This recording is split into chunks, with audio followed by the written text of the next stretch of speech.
Good evening. Happy Sunday, everyone. Hope everyone is well. My name is Tabrice, and this is the Stoppage Time Penalty Show. Thank you, everyone that's kind of listening in live and also on the replay. Please hit that like and subscribe button. Again, you know, we kind of have the pillars of this community. We have Zach at the top. How you doing, sir? Yeah, well, bad noise. Yeah, I'm like the cornerstone of this show. Without the way you be right now, you're shaking your head up. But yeah, it's a pleasure to come back and pleasure to have such a great panel again. So let's do this, man. Really excited about this show. Great stuff. And then we like have one of like the doors to the show, Jose. How you doing, sir? Yeah, doing well, thanks.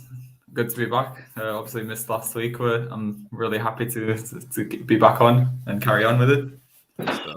And then like we have the roof, which is Coach Barry. How you doing, sir?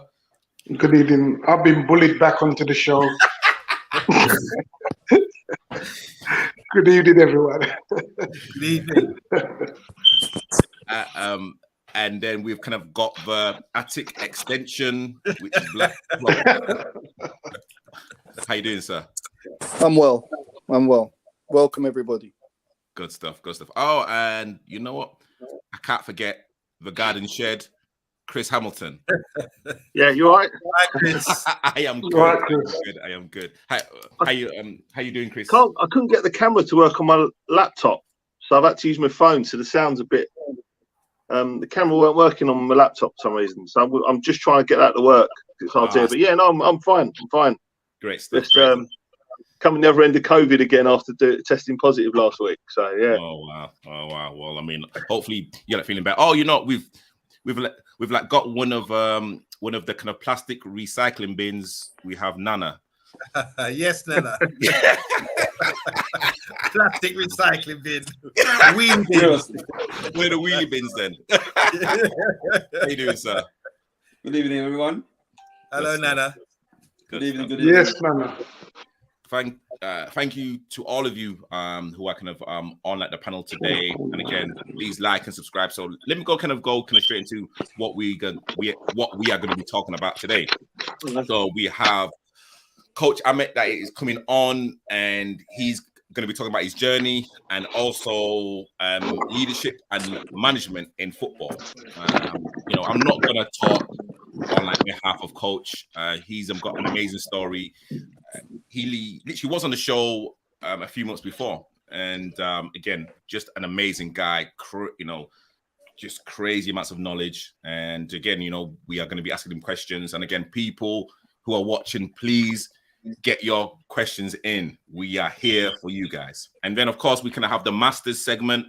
And you know, it's going to be, you know, it's been a very interesting week, cup wise, and also in the league. So, and literally, that's going to be on at 9 o'clock. But hey, you know what? Let's just kind of park all of that.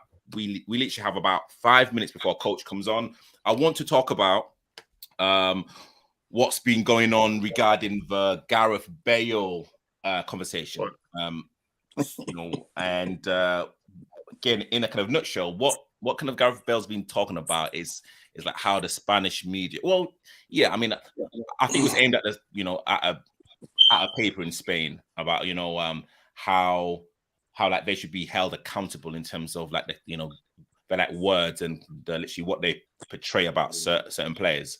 And you know, it's kind of opened up a debate.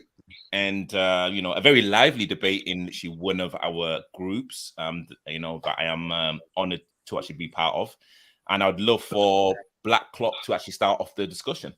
I mean, what do you think about what Gareth Bale has said? I don't think there's a discussion. To be fair, this is not a new thing. This has been going on for a very long time. He doesn't seem to maybe understand what it's like to play for an A-plus club in Europe. He doesn't understand that you've got to make a connection with the fans and the press. It's not just about doing it on the pitch. So, you know, you reap what you sow. You stand behind a little boy banner with "you prefer golf than Madrid." What do you expect? Do you expect the fans to welcome you back? You expect the fans to care because you scored 2 goals against Switzerland for Wales? You know, There are papers that write things about players over here. No one holds them accountable. So what's he asking about Spanish papers to be held accountable for? What about your business, man? Take your 500G a week and go and play golf. You know what I mean? I would love to get anyone else's opinion about this kind of conversation. Look, let me just say this. Gareth Bale had a window of form which was up there, and he was in a bubble, one of the best players in the world, in my opinion, at one period of time. I suppose with injuries, the fans weren't satisfied. He's on a big wage, as Blacklock just said. I think the clubs also have a lot of influence over the media as well. So if they want someone out, they can sort of change people's opinion on a player. And I think maybe he feels he's been misrepresented by the media and the club, and having little protests like that, scoring his goals and, doing all that about the Wales, playing good for Wales and all that kind of thing. But me personally, as a footballer, he only gets a small window of time to play. I think we look back and reflect in a few years' time and said, I should have just left and tried to play for another team and moved on. I'm kind of think it's a waste of talent in a way. So I do agree with Blacklock. I also think there's other factors maybe that we don't know about as to why he's been sort of edged out at Real Madrid. And Jose, as a kind of active professional, and like Gareth did let talk about like the mental health side of it. I mean, how would like you feel if a newspaper or literally a journalist or social media was kind of continuously hammering you? I mean, like how would you deal with that? I mean, I feel a little bit for Gareth Bale in this instance. I've got a particular dislike for this certain newspaper in Spain. I feel like it has a past of specifically targeting players, particularly foreign players. I believe it's happened in the past with Cristiano as well, and you can't deny Cristiano Ronaldo's mentality. You can't question his attitude. You can't question his work rate. And this particular newspaper has a bit of a history with that. Obviously, we don't know the full story, but we know that he's publicly done things which maybe he shouldn't have done. The flag incidents, certain just comments. You can't, if you're a player, and I can say my situation, I've gone to Finland, I'm trying to learn Finnish, I'm trying to integrate, trying to adapt to their customs. I went to Wales, even when I was in Wales, I was trying to learn Welsh and try to be a part of things. It's important to assimilate, but it's hard. It's tough to deal with comments from social media. It's hard to deal with comments from newspapers. You kind of just have to respect that football is a game of opinions. It's all very subjective, and in a way, it's one of the most interesting parts of football, how it can polarize people so much. It is tough for a player to deal with it, but it's part of that mental strength. It's you're going to have to deal with people questioning your ability. It's the only job in the world where you have to prove that you can remember how to do it every day, essentially. And things can change from one moment to the other. You never know. It's unpredictable. So I completely understand his point of view, but I also understand the point of view of others. Has he made that effort to integrate? I don't know. Okay. Nan, I would love to get your opinion. I mean, I agree with what all three have said, but I also think that there's definitely more to this than meets the eye, and once his contract expires, a lot more will come out. I also do agree that he has not been treated fairly. Yes, he's on 500 grand a week, XYZ, but he's doing a job that he's being paid for. Now, when he joined Madrid, Copa del Rey, 4 Champions League, he was involved until he got injured.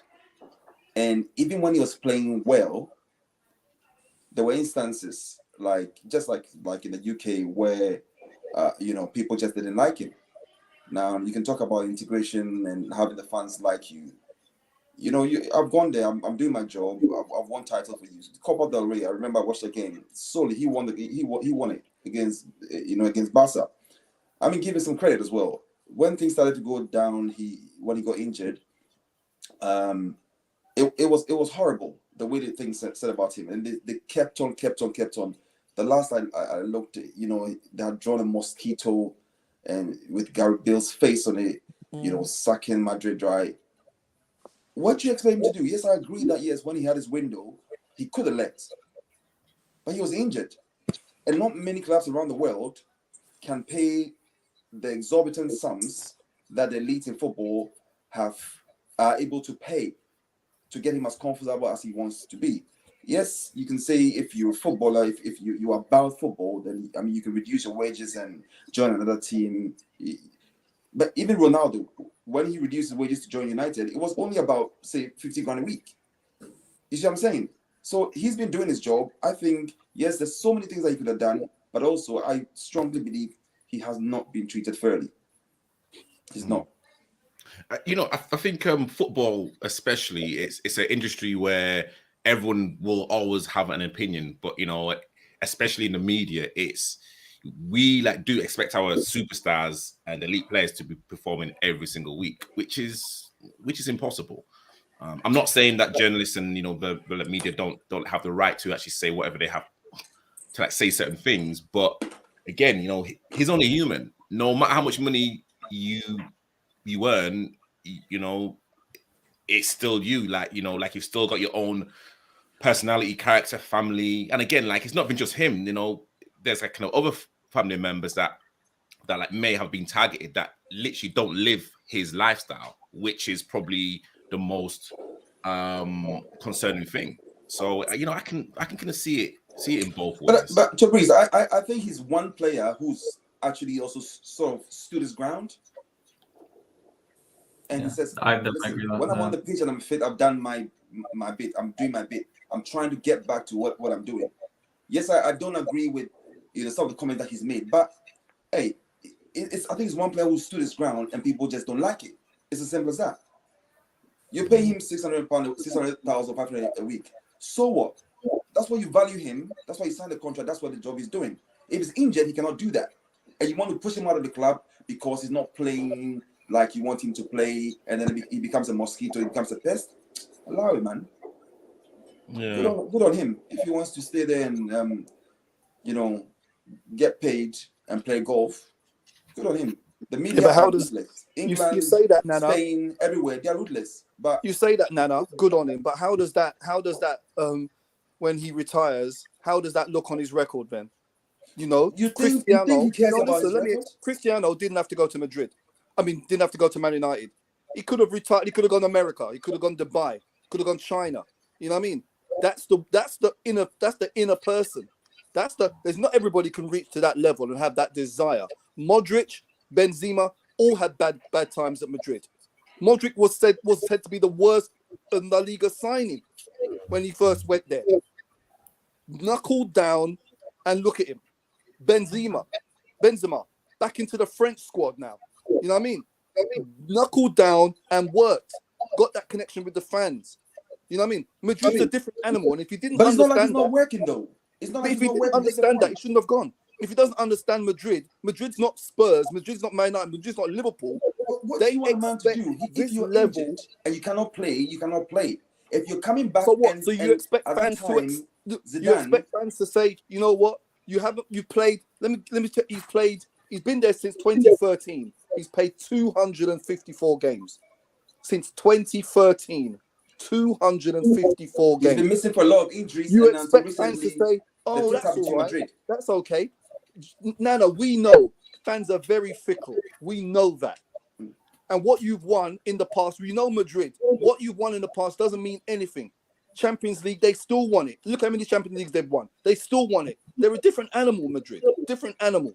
That's why you've got to be mentally strong to go there. You've got to be a damn good player, and you've got to be mentally strong to go there. Simple. They demand a lot. Yeah. A lot. Yeah. Okay. Well, you know what? I think this is a discussion that we might bring up later on. Again, thank you to Paul and Nana. Actually, thank you to the whole panel. About expressing your views and opinions. So let's add the star of the show. Of course, apart from myself, Coach. I can see Black Club shaking it. When was the last time you played football for us, Fabrice? Star of the show. Coach, hey, hold on. You know what? Let's not go there. Coach Ahmet, thank you for joining the show. How you doing, sir? Hey, good evening, guys. How's it going? We all good? All good. Actually, you know, I would love to get your little kind of soundbite regarding the Gareth Bale situation. You know, what's like your opinion about everything that's kind of going on right now? I think before, when seeing him kind of being in and out of the Real Madrid squad and then ending up at Tottenham on loan, some would have thought that, you know, maybe the attitude wasn't right in regards to him and his performances, maybe mentality. But when we're not in that environment, you know, we're spectators watching our teams, or as fans, we don't know what the full story is. And then obviously he's ended up back at Real Madrid, and you know, he scored some wonderful goals for Wales recently. And he's in a situation where, you know, he's getting slaughtered in the press, and he's trying to, at the end of the day, as individuals, we've got principles, haven't we? You know, we have values, and it's important that we stick to our principles and values if we don't agree with something. And obviously he's taken to social media to say something, because obviously they've been slaughtering in the papers. So he's got more than the right to say something and stick up for it. But obviously, as footballers, they get scrutinised on social media. But you know, his argument is obviously, why not journalists, or why not other people that have got things to say about them? Why are they not being treated the same way? You know, in terms of the things that they say or the things that they do. So it's a difficult one. You know, I think ultimately for me, as a player, he just needs to get his head down, focus on being the best person, the best that he can, and kind of let the football talk. Does that make sense? And then that way he will quiet down people. Now, other people might have always something to say. Journalists will always put something in the papers, and as it's been mentioned already, you know, they've spoken about players in the past. But for me, if you're a footballer, manager, at the end of the day, your management and your football kind of does the talking for you. Cool. So, Coach, please kind of introduce yourself to everyone, and literally tell us about your journey. And actually, Coach, could you kind of just shuffle into the middle, because I can only see half. That's it. That's a lot better. There we are. Yeah. So, Coach Ahmet Akdag is my full name. I've been coaching for 22 years. I was trying to count this earlier, and I think I started coaching from about 18 years old. I started volunteering for a local organization. Football was everything for me. You know, when I was at school, it's all I wanted to do. I wanted to make it as a professional footballer. Played a good level of football when I was younger, so county and district level. Had quite a few trials, was playing for a few academies, kind of younger levels. And then after not stopped playing football, I still continued to play football kind of non-league level in my kind of early 20s and mid-20s. And then I had my firstborn, my son, 2007. I think it was around that time that I stopped playing, and I was trying to manage the two. And I found that it was quite difficult to do that when you're trying to play still. But, you know, I'm a newly father, and obviously your priorities kind of change a little bit when you foresee that you're not going to kind of make it as a professional footballer, or there's only so far that you can go with it. And from an early age, I was coaching anyway and still kind of playing non-league.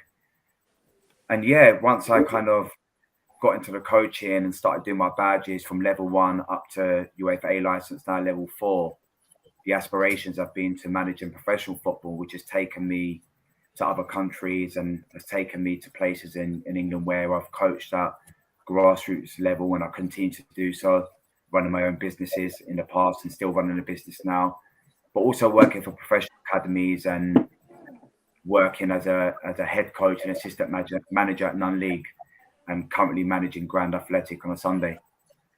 Yeah, amazing. And literally, I just want to say that Grand Athletic are still the current London Cup holders, no matter what people say. Currently, yeah.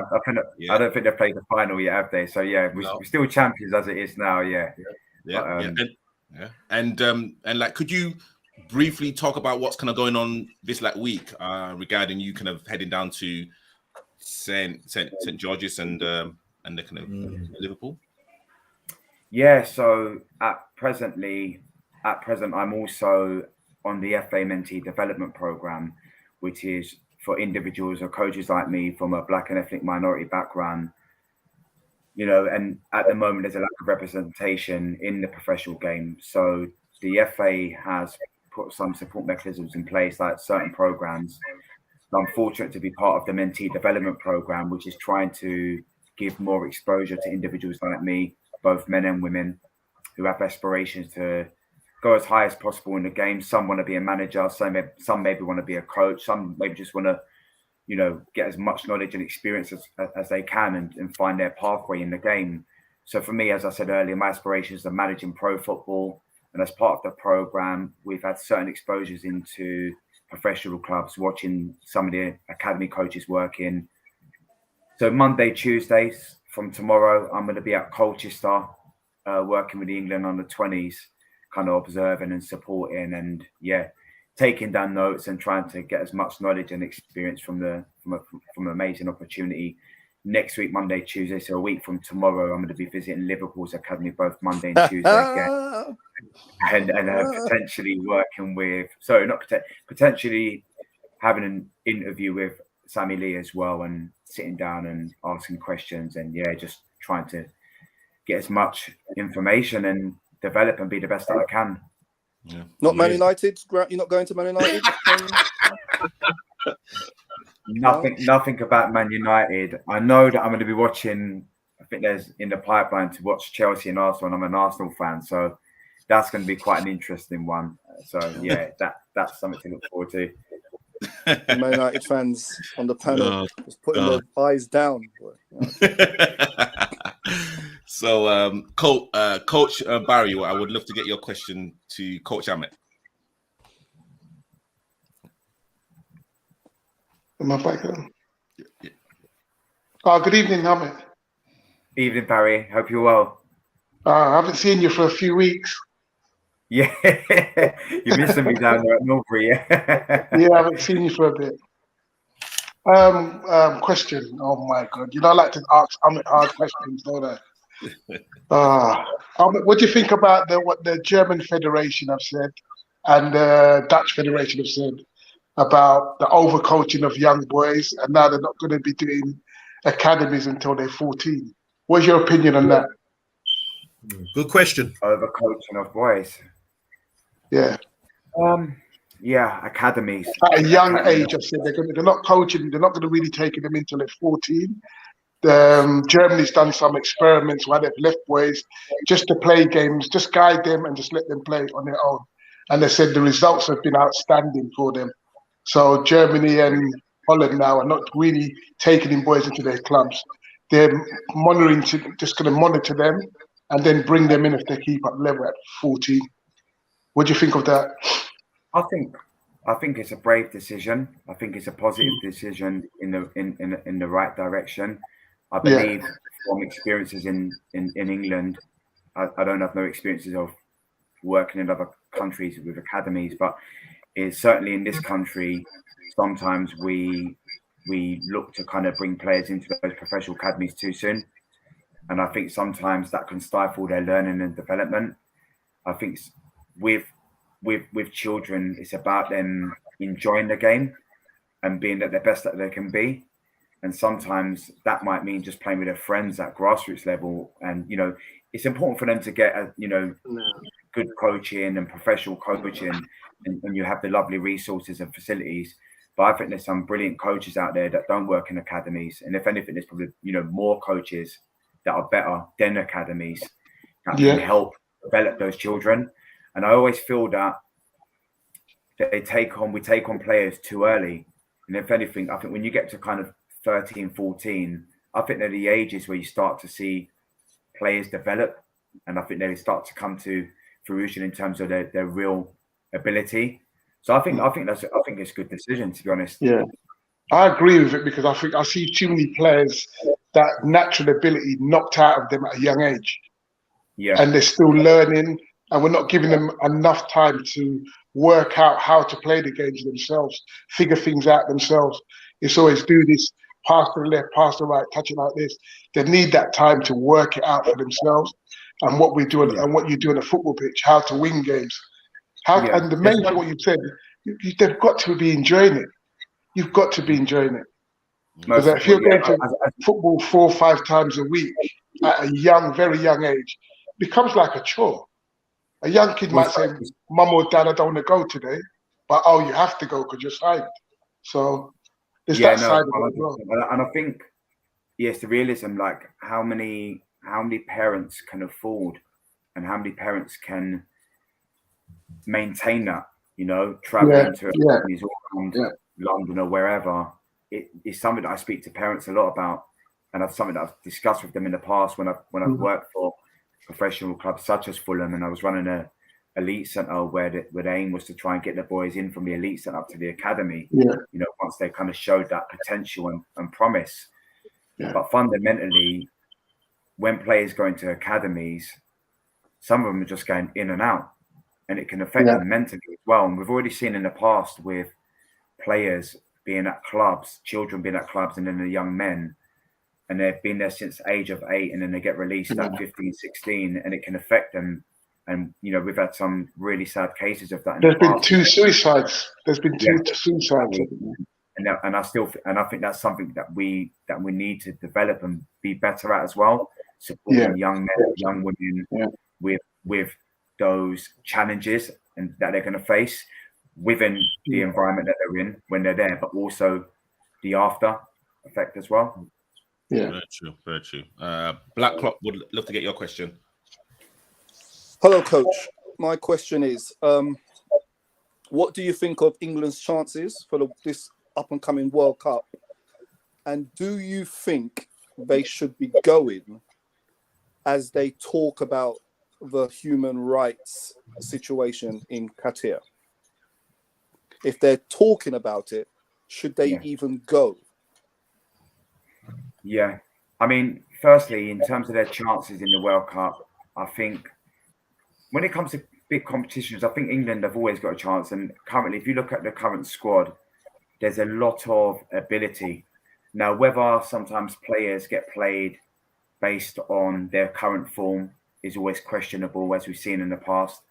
But over the last competitions, you can see that there's a real kind of togetherness that I think Gareth Southgate has definitely installed in that squad. So I think in the World Cup, I think they've got the ability to get to the last 8, at least the last 4. They've shown qualification is one thing in terms of getting there, because based on your kind of qualifications in the past or how well you do in competitions, your groups are not, for someone like England, the groups are never that tough. There's a lot of countries in there that you, in a way, take it given that they're going to get the maximum points. So they always find themselves qualifying, and then the kind of real work starts when they're there. But I do feel that with the current squad that they have, I think they've got a chance to kind of go, at least to the semi-finals. In terms of the human rights, anything like that, which is very difficult, because you're trying to understand what is actually happening out in the world, but at the same time, as footballers and as football still gets played, it's something that probably still going to happen. And I believe that they still should go. I feel that anyone in terms of management and the guys above just have to kind of show their, not sympathy, but show their support for those human rights as well. And we've got all the platforms to do that. And sometimes we need to use our voice to speak up more louder, not just talk about it behind closed doors, but actually be out there and kind of unite together. And in that way, we can still continue to play football and still travel and take part in the competition. But let's get behind each other, not just with human rights, but Black Lives Matter in the past. Everything that can be better in this world, I just feel that we need to come together more. Yep, I love that. Nana, would love to get your question. Coach, I just wanted to get your opinion on the standard of refereeing, because I from your introduction, you are, involved in academy, a lot of young youth around you. And I just wanted to get your opinion on standard of refereeing. Say the last 5 years, has it gone up? Yeah. Is it stagnant or is it retrogressing? I can only answer in terms of Grand Athletic, which is more senior, because with the kids that I'm currently working with and that I've worked with over the last couple of years, I don't actually manage them in teams. it's more kind of independent academy matches, and it's more about me organising referees for those matches. In terms of my experience with Grand Athletic, so this will, after this season, that would be 2 years. The standard of refereeing for me hasn't been that great. The levels, the experience, the experiences, or the referees with experience, I don't think we've had them.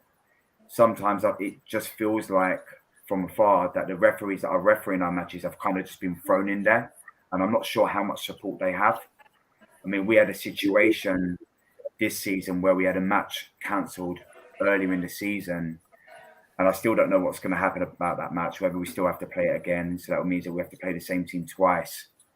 But we had a referee, I think, that had a bit of an anxiety attack before our fixture and was late, and then the match ended up getting cancelled. So my question is, how much support is that individual having? And are these referees just being found because there's not enough resources? Is there not enough referees? There's not nothing to say that referee isn't good, because actually, in my opinion, he was actually doing really well. But if we think about safeguarding here, I just kind of feel that he was thrown in the deep end. I actually felt sorry for him. Okay. Chris, I would love to get your question. Yeah, okay. Hi, Coach. No, my question's around, now, you had Man United many years ago under Ferguson, where you had all them youth players all come in for at the same time.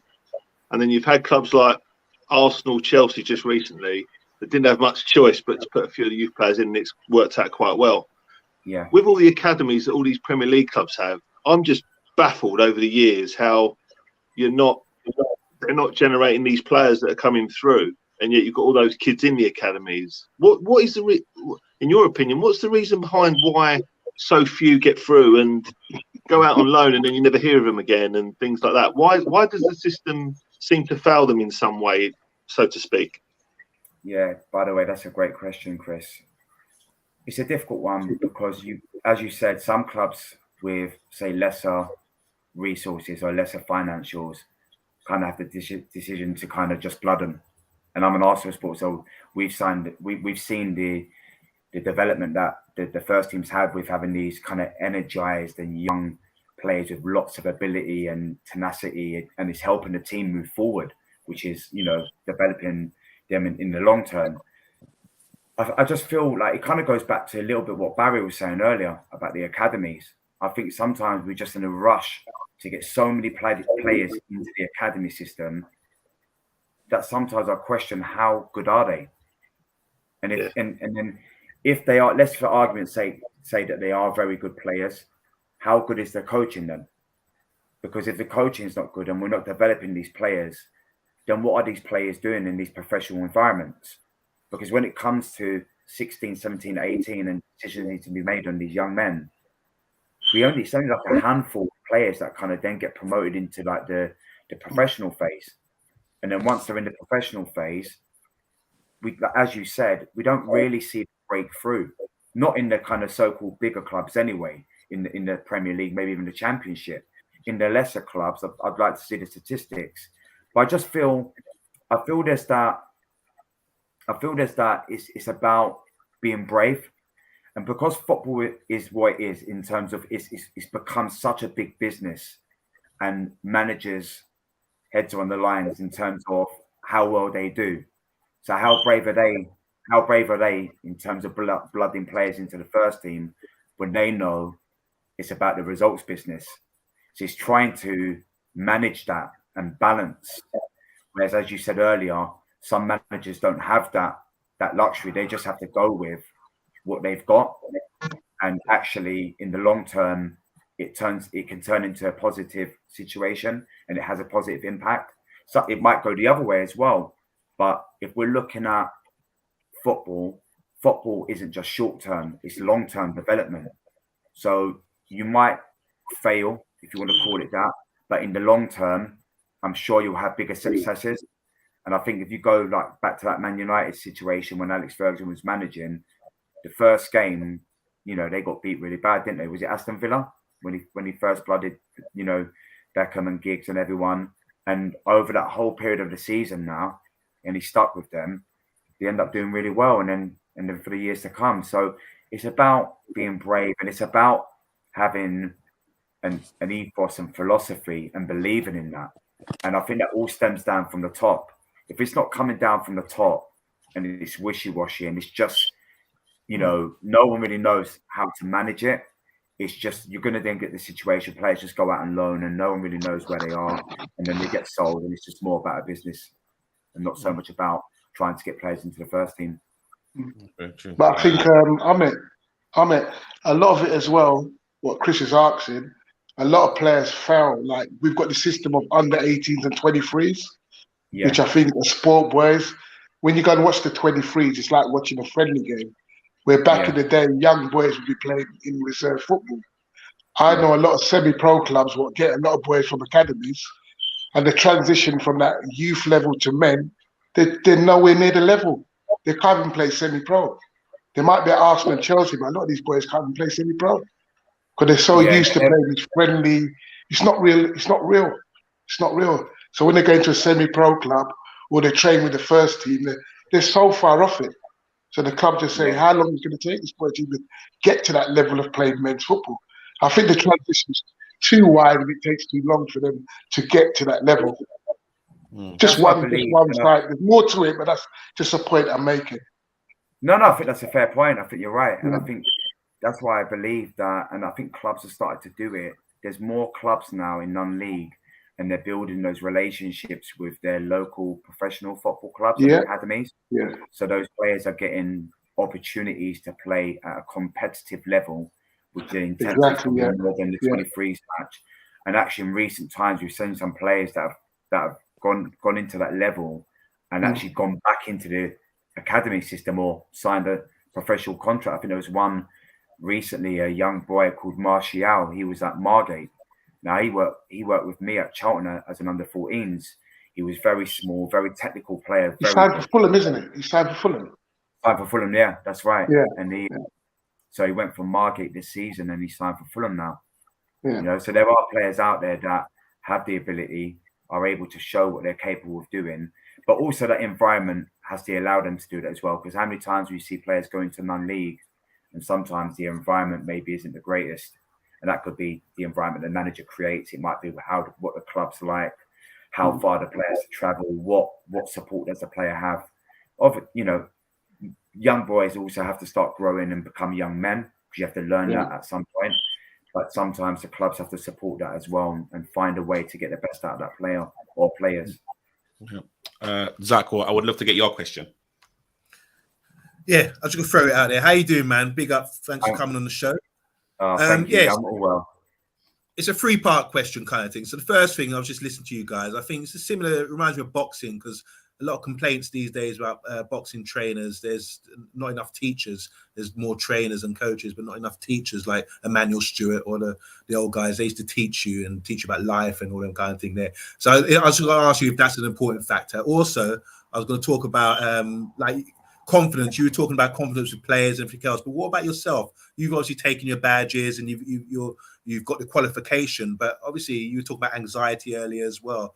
And I know, say Bob Monkhouse has got a database of jokes. He can just reel off jokes off the top of his head. Are you the same? Like, can you just turn up at a session now and you can just drop drills, or do you have to plan? Because there was an issue at Manchester United recently under Ollie's staff where some of the senior players, that Ronaldo's come in now, Cavani, they were complaining, saying some of the sessions are like novice, So do you think there's a bit of anxiety? Would there be for you? You're going to rep with the under-20s this week. That's a bit of a goal, isn't it?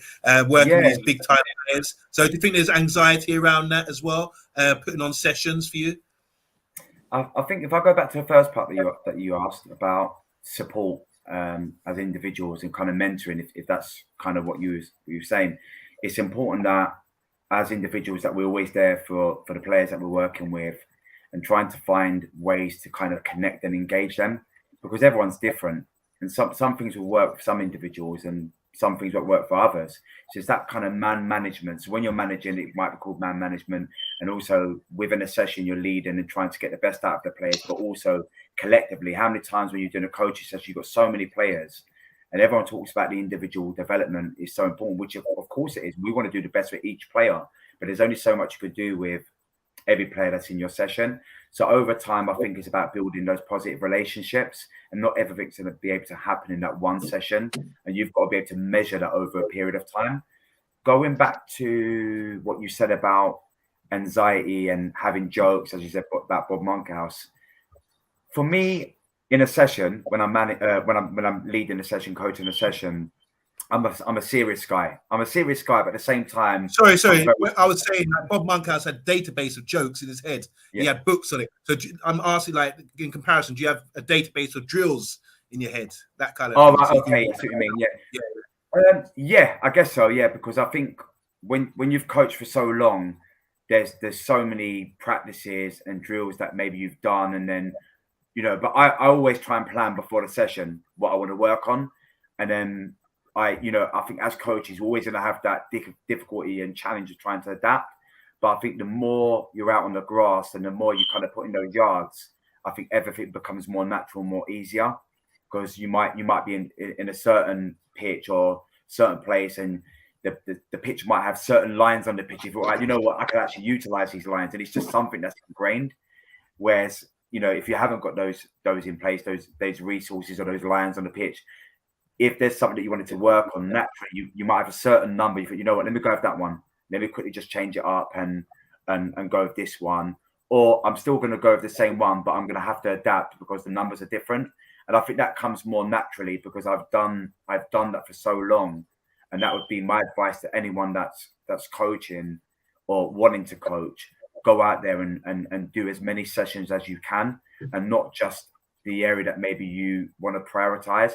Go and coach some boys, girls, grassroots, academies if you get the opportunity, or observe. Do as much as you can, because it's gonna build that portfolio of sessions, as you mentioned earlier, but also your experience and they've been able to deal with those situations.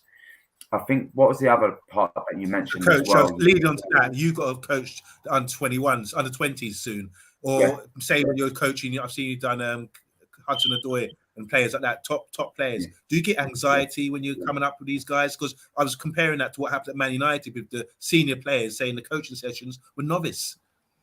Do you know what? I think there's always going to be situations where you're a little bit, I don't know if it's anxiety or you're a little bit worried or scared, and that's good. That energy is good as well. I think you've got to kind of utilize that energy because it shows that you care. For me, as an individual, I'm always confident in my ability, always confident that wherever I go, I know that I can bring my best self, and I'm real. What you see is what you get. I haven't got to where I've got to because I've made this up. I've as I said, I've put in those yards. I've gone out and coached everywhere that I've coached. So that's why I'm at that point now. It doesn't matter where I go. I believe in myself 1000%. And of course, if I turn up to Man United, I'm like, oh my gosh, is this session plan going to work? But you know what? I've got to believe in myself. And the thing about me, and I kind of speak a lot more about this, and I've done it in the past. It's not just about the sessions you put on. It's about your personality. Because fundamentally, the people that you're working with, they want to know that you care. They want to know that you can develop them. They want to know that you're going to help them be the best that they can be. And I believe I can do that. And I've proven I can do that. And I'm going to keep proving I can do that. And, and like I said, my aspirations are to work in a pro game, and I will get that. I will get that opportunity. It's got to keep grafting. With the England under 20s, it's going to be more about observing and supporting and watching. So, and taking notes and trying to be, that extra hands wherever I can. So if I get the opportunity to show something, then, try and show my best self. Otherwise, I'm there to learn and take as much as I can on. Love that. Brilliant. Jose, would love to get your question. Hi, Coach. Thanks for coming on. So my question is related. I think we briefly touched on it. So players slipping through the cracks in the system, and whether they end up in non-league or completely slip out of football, whatever happens. Do you think there's something that can be especially done now to avoid having these players slip through the systems? And are there any key attributes that you think could be used, aside from current ability at the time of them being in an academy, that can be used to identify the future potential at a young age to avoid this happening in the future? Yeah, brilliant question. Thank you, Jose. Good evening again. I think with players in the academy, in terms of slipping through or not being able to opportunity to get into academies, I just think that if you're a professional academy, and we're saying it's professional, I think we need to be able to have things in place where we can provide for these young children, these young men, you know, as much as we can. So it's not just about football; it's about life skills. How much are we teaching these young men and these children the afterlife after football or during football? Because sometimes as footballers, we kind of looked at as like we don't really know nothing else. For me, football's been everything since a young age, and I've probably neglected a lot of things that I could have learned, and you know, to be the best person I could be. So if I didn't make it as a professional footballer, or I didn't go into coaching, hopefully I could go into something else that I was interested in or I had those skills. And I tried to install that in my children. Now, within an academy environment, I think that if we do that more and we have those support mechanisms in place where we're identifying what those individual skills that these children have and these young people have, then at least if they don't make it as a footballer, at least they have the skills after football to be able to go into something else. I mean, how much do they get involved in coaching? I know they spoke about in the past where there's been players that are during their playing career, they've kind of done their badges at the same time, and then some of them kind of naturally go into coaching. But I don't know how many coaching sessions do they do? Do they just do their badges and then they've got their level 1 and level 2, and then they go into a job, but they haven't really had the experience of dealing with those issues that you might find as a coach? So they've got to kind of be put out there. They're still human people. They're just like anyone else that isn't playing in a professional academy. And I just feel we need to support them in every way possible, so that whether they sustain what they're doing in that playing environment, they're learning whilst they're still progressing, or whether they come out of that environment, they've got a plan. Now, they can still have a plan, but they can still potentially still play football at the best level that they can play at, and potentially still go back into professional environments. So if all that support is in place, and we have individuals within the clubs that are helping them on an everyday basis or however many times in a week, I just feel that we'll be developing them the best way that we can. And in that way, we've got better individuals, got more diverse personalities that are able to offer more in society. I've got a quick question, kind of talking more so about grassroots. Do you think Grand Athletics level has dropped this season, and how do you deal with certain net players' attitudes towards, I'd say, the success that Grand have actually achieved? It was always going to be tough to sustain what we've done last year, because in our first season, winning the double, that was, an unbelievable achievement. Now, I want to win everything. We was up until this point about a month ago, we had the league, we was in the nationals, we was in the London Cup, and we was in the Surrey Cup. And we got knocked out of 3 cups in a row. I think it was the last 16 in the nationals, and then 2 quarterfinals, the Surrey Cup and the London Cup. Now, on one hand, we played a very good side in Beatties, that took us all the way and beat us in both the nationals and the London Cup, and both games were unbelievable, by the way. What an unbelievable representation of what Sunday football is at the moment, because that is very close to kind of Saturday non-league football, if anything better than some non-league matches that you might see out there, with the ability that was in show. I don't think the standards have dropped. I think we've suffered a little bit this year because maybe we haven't had the same level of players like we had last year consistently through the season. So we've had a very good squad, and we've been able to compete in those cups and in the league. So we're still unbeaten in the league. So we're on course to hopefully win the league, but we've still got a lot of work to do. But I just feel with not having some of the players that maybe we had last year, maybe not as big as a squad, I just think some games, and especially some of those games like the Nationals where they're very highly competitive, I just feel that maybe it was a little bit short. in terms of the players, that, you know, mentality can always be better, you know, in terms of preparation and playing to your best of ability. But I also have to look at myself. What can I do as a manager? Did I say the right things? Could I have adapted? And how could I have got the best out of my team and squad as well? So I just feel this season we were just a little bit short. We was very close to going through in both of those cup games against Beatties, but we was just a little bit short on both occasions. So I just feel a little bit tweaking and showing that same desire. Maybe I think we can get back to the levels that we were at last year. But I also believe that teams have improved as well, and maybe improved based on what they saw from us last season. Cool. All right, Coach Barry, your final question, please. Am I on? Can you hear me? Oh, yes. Yeah, you're on. Yeah, I can hear you, yeah. Yeah, you've got so far. My thing is, who inspires you to be such a good coach? Where do you get that inspiration from? I know who I get mine. I follow certain guys in Germany, certain guys in Ajax. I follow them on their podcasts and stuff. Where do you get your inspiration and pushes you on and gives you new ideas? Where do you get it from? Do you know what? I've thought about that on a few occasions before, and I had to think very hard. Like, who's inspired me? Who did I work with? What coach or what manager? Where did it come from? And to be honest, I couldn't answer it. But I'll answer it honestly.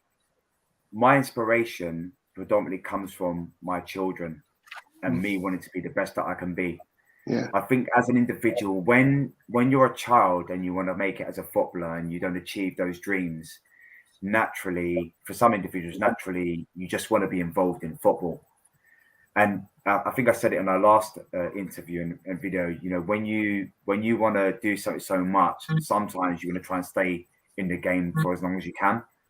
But I also believe that after not making it as a professional footballer, I think it was always a natural transition to go into coaching because of my kind of characteristics of being a leader, being a good communicator, being someone who wants to take responsibility on, someone who's honest, someone who cares, someone who's humble and has integrity.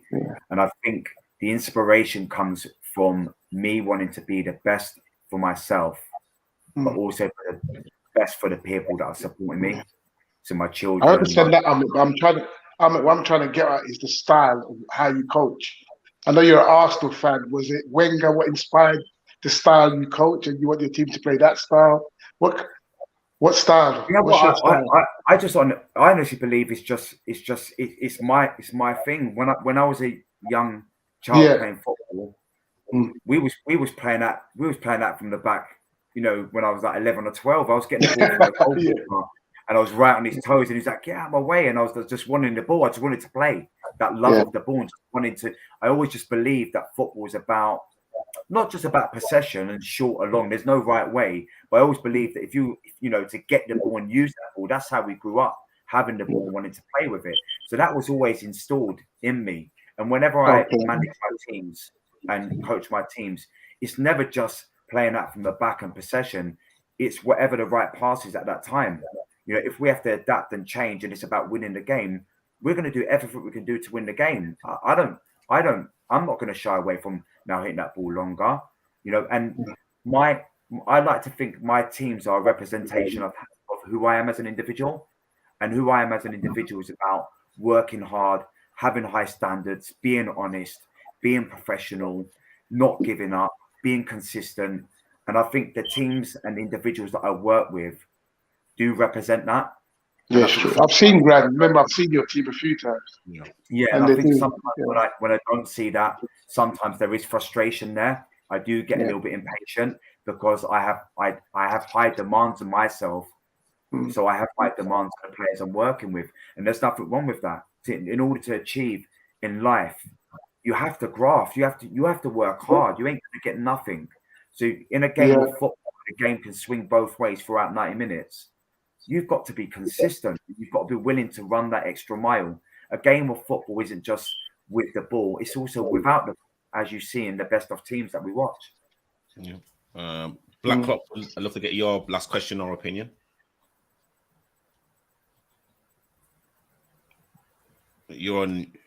Everybody's covered my questions, to be honest. I mean, it's been a real detailed grilling, and the coach has answered it very, very, as usual. He's answered it very, very well.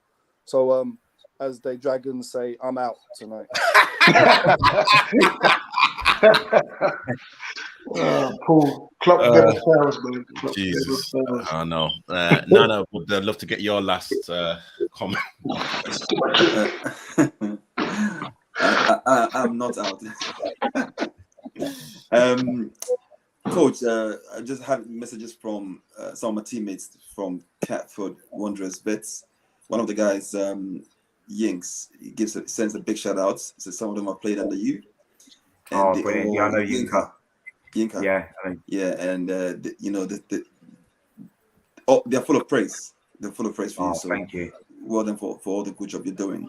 I guess my last question is again back on refereeing. Yeah. And with the input of VAR, do you feel that again it's made referees lazy? Is it a good thing? Should we go back to basic human instincts in terms of how referees used to be? What's your opinion on VAR? I can't answer to say whether it's made the referees lazy, because I wouldn't think a professional referee would be lazy. If you're a professional, you're going to be professional, all the time. That's what you know. That's your education and whatever it is that you do.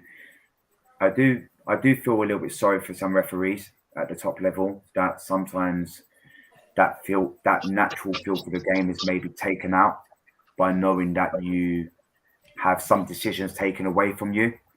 Maybe you have something that you've seen in the game and it could be wrong. It could be the wrong decision, but football and like life, not everything is going to be right. There's going to be situations where it's going to be wrong.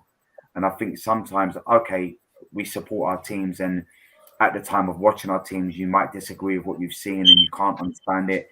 It might be 3 points on the line that you've lost or whatever it might be, and that can be very tough to take. I also do feel that with the game and modern football constantly evolving, I think to an extent VAR has helped that, because I don't know what the statistics are, but I believe that some of those decisions that maybe referees would have got wrong, because there's only so much that they can do in the game. Maybe VAR has supported that, even though it has been inconsistent, at times. So I don't think they're lazy. I still believe that they're professional. They're out there to do the best that they can, and there's some really good referees out there. And we've had, with managing Grand, we've had some really good referees at times. But at the top level, I just feel that it must be a difficult feeling when referees see something and they want to make that decision, but whatever the process is, maybe that's sometimes taken away from them. Yeah, fair point. And Chris, I'd love to get your last comment or question. Yeah, I'll go back on refereeing, because I was a referee for a good few years. And I have to be careful how I say this, okay? Because I love football. But I think everything, hitting on what you said earlier, Coach, comes back to education.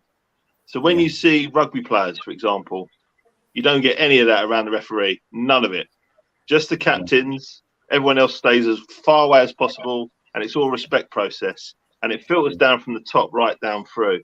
And in football, I think, sadly, it's horrible to say, when people say people who play football are uneducated, I wouldn't say that. Frank Lampard's got degrees, etc., master's degrees. It's more about just the general education isn't there to educate respect from the top down, in my opinion. Yeah. And that's why you've got the situation you've got where, for example, foul throws. When I ref kids' games, they'd all do the Ashley Cole where they go like that instead of behind the head. And then I'd have coaches screaming at me when I'd get them to take it again, and I'd show them how to do it properly.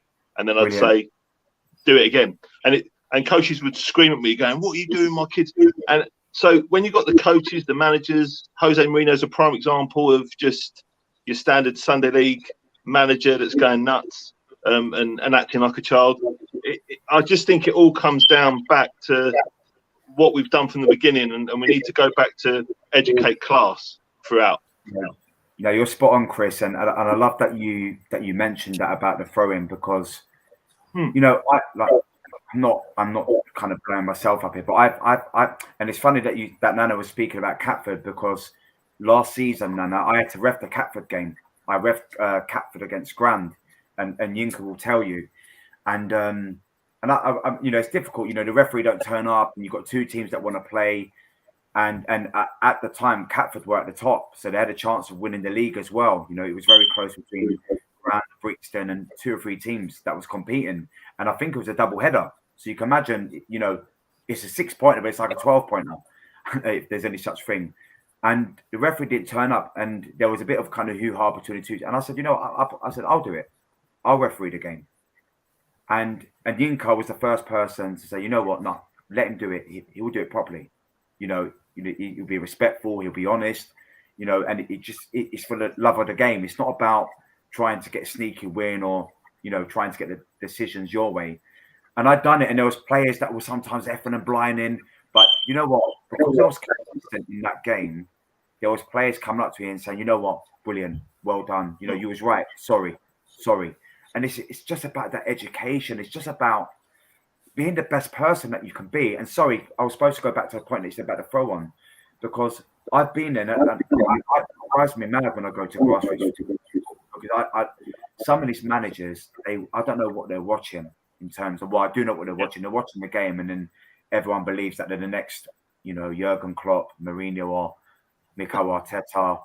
And I've been there when I used to referee games, independent games, and I'd be like you, Chris, take the throw-in again. We're trying to teach players to be better. Why on earth would you take the opportunity away from that child in terms of their development? Now, you might not do it 3, 4, 5 times, but give the opportunity again, explain what it is that we're trying to teach, because we all have a responsibility to help and develop. So those coaches should be seeing that. It's the bigger picture. It's not because next week it might be their player. So you'd like to think that, you know, we'd give the opportunity for their player to take the throw-on again. I know it's not just about the throw-ons, what Chris mentioned, but I think you're right. It's about education and educating each other and respecting that without the referee, the game doesn't get played. Without the two teams, the game doesn't get played. So we've got to respect everything that goes in line with the game. Yep, very true. And Zach, would love to get your final comment or question. Yeah, this has been cool, man. Thanks for coming on, Coach. No, you talk about evolution and development, and this is what you do. This is what you're supposed to do. But I'm going to ask you, has the game really evolved much? Because when I look at it, now we're playing inside forwards. I mean, Jimmy Greaves used to play inside forward, and I think when you compare it like to boxing, but I don't think boxing evolved much. All the best fighters are still Sugar Ray Robinson, Muhammad Ali, and these guys didn't have the advanced training and that what they have today. You know, so my question to you is: do you think football's really evolved that much? And when you look at like Sammy Lee. I don't want to big him up too much, but you're going to go and talk about the boot room. They used to have a thing called a boot room, and it's just a simple game. They're very effective. So has football really evolved, and does it go around in cycles? Because years ago, we used to play inside forwards. We've come back to that again. Do you know what? Sometimes everyone complicates football. You're right. That not that you're saying that they complicate it, but sometimes football hasn't moved. I think it's just evolved in terms of the business. You know, the amount of money that's kind of being put into the game.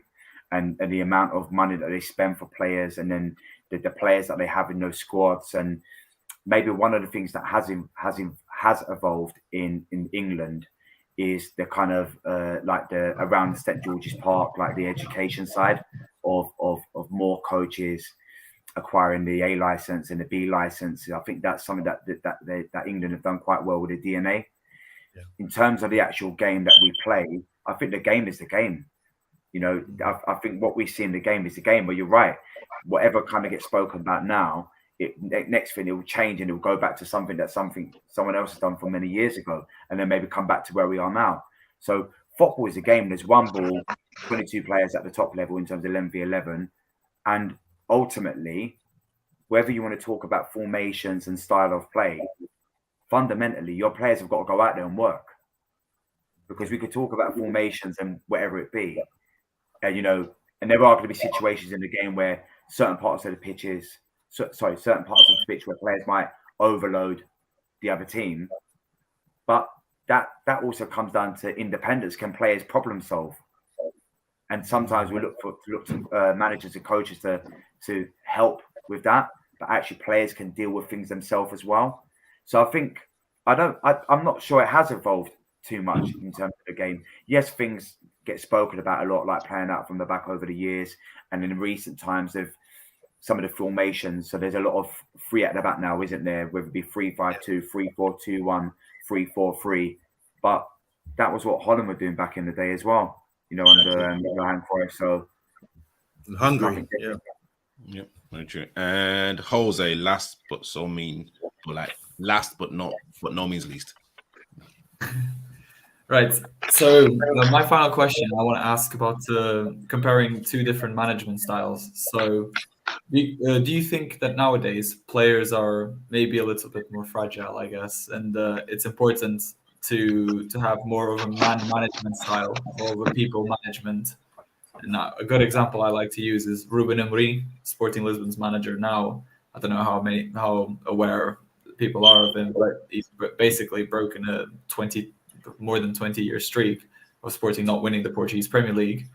And he's come in with a completely different style. He's presentable. The way he speaks in press conferences, doesn't enter any abuse, no sorts of anything like that. And his man management's been fantastic and is essentially won the league last season, in my opinion. But his actual playing style isn't anything too elaborate. It's a simple 5-2-3, defend with as much as you can, and then counter-attack as fast as you can with utilizing pace on the wings. It's nothing majorly difficult. Do you think that man management now might take over the fountain of football knowledge? I think man management has always been key, and that's something that hasn't changed. It's always going to be important to be there for players and support them, find ways to kind of get the best out of them. So if I relate it to my situation at Grand Athletic, I'd like to think that the players feel like I care and that they understand that I am trying to get the best out of them. We have an objective each week, or we have an objective for the season, and I try to support the team as best as I can.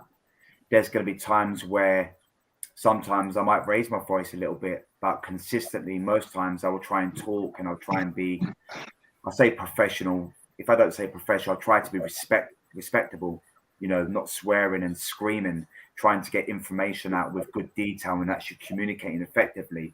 And I feel consistently I do that. There are times where maybe I get impatient, and maybe the odd occasion a few swear words come out, and sometimes I feel a bit disappointed at myself. So I do feel man management is key. I do have a sense of feeling like the mentality has changed with players a little bit. With some players maybe wanting to be spoken to, maybe a little bit more softer or a little bit more caring. But I think that's always going to be the same. But with some players, they're quite comfortable, managers or coaches, being quite direct with them and quite hard with them, and trying to get the best out of them in a different way. So for me, I think the important part for me is it's about being consistent. If you can be consistent and you have that positive relationships with your players, but you understand the individual needs of those players, then I think that you can get the best out of them. But I do believe man management is more important than playing style and formations, because it starts there. First, you have to build positive relationships. If you have those positive relationships, then you're able to manage the collective, and then hopefully you could then add on the layers of playing styles and formations. And I think that the players buy into that as well. Once there's that mutual respect, I think you've probably achieved what you want to achieve, and then it's about sustaining that over a period of time. Yeah, love that, Coach. Honestly, thank you so much for coming on. And where can people find you?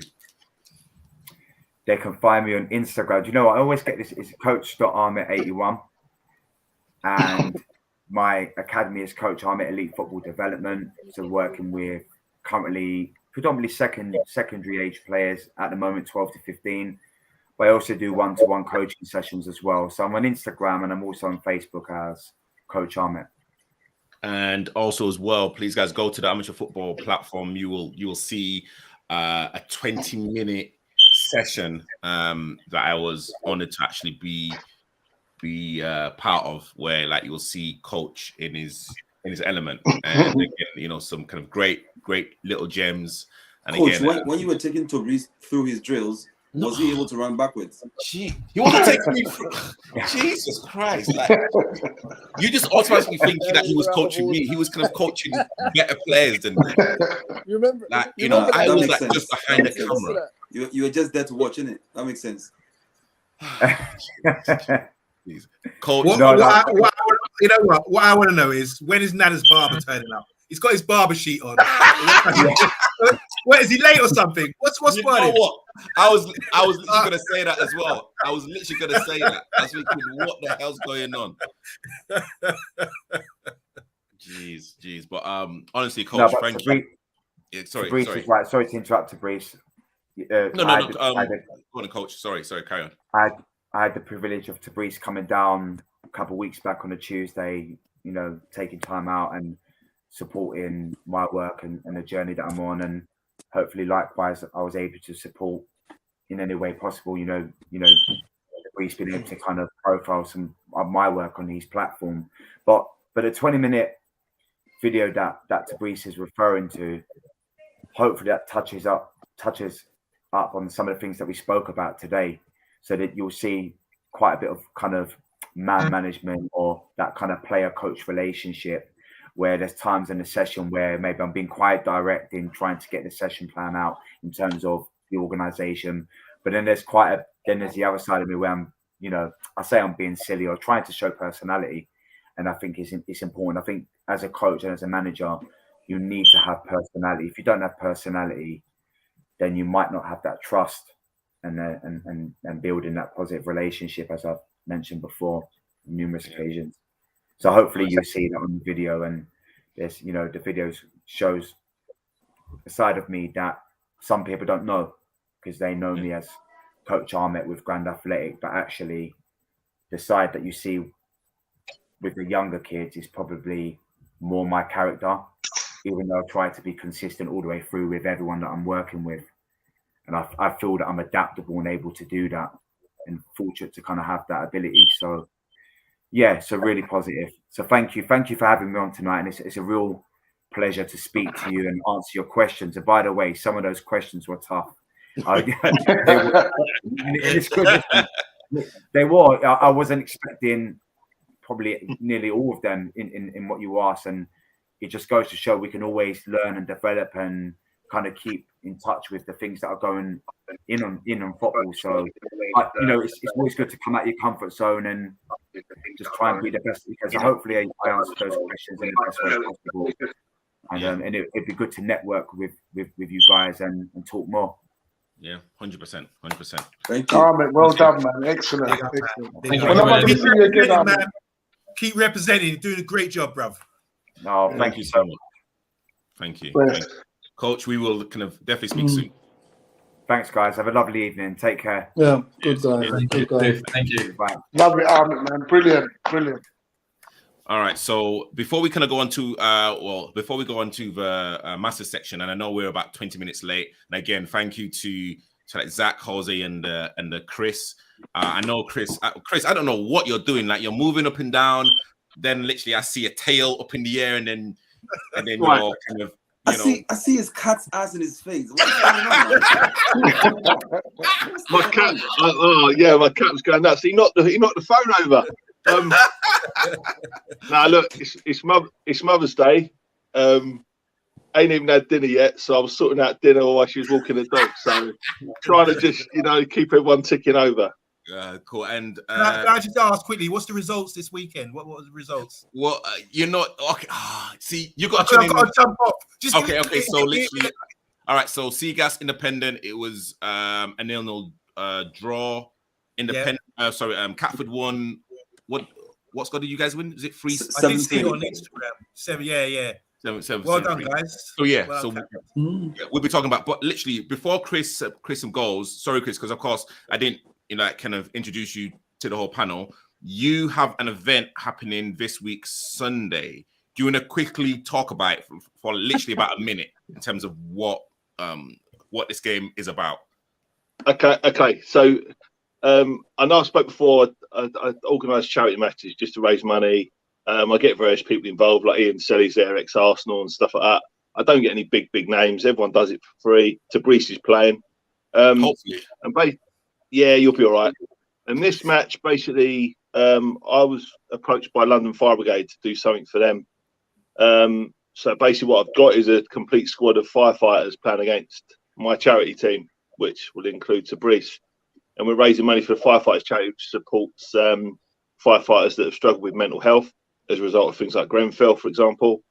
And any firefighter that's injured, meaning they can't do their job anymore, then this charity supports them. And it actually is one of the few emergency services charities which actually does support their workers. Because I'm a police officer and I can tell you none of them charities support us.